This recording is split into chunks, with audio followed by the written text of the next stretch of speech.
Giustizia non si è fatta, nel senso che rimangono sul terreno 5 miliardi di risparmi bruciati, situazioni che hanno distrutto famiglie, tessuto sociale, economico, e quindi dovremmo interrogarci sul perché si è arrivati a questo e non si è fatta giustizia prima.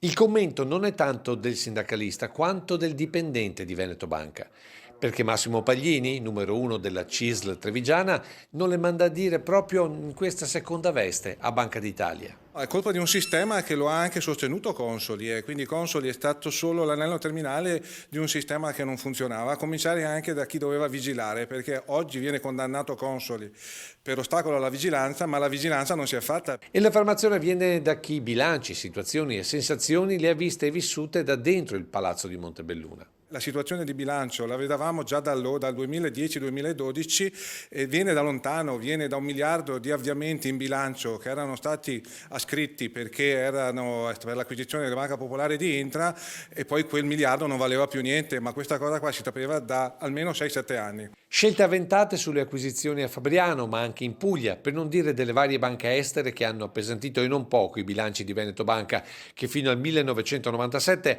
erano più che positivi grazie al traino del comparto calzaturiero montebellunese.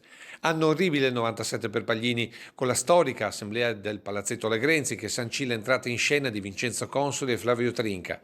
Anche sul prossimo processo per truffa l'ex cassiere di Veneto Banca ha più di qualche dubbio. E rispetto alla confisca del patrimonio poco si potrà ottenere. Purtroppo se la giustizia italiana arriva tardi, i buoi scappano di solito.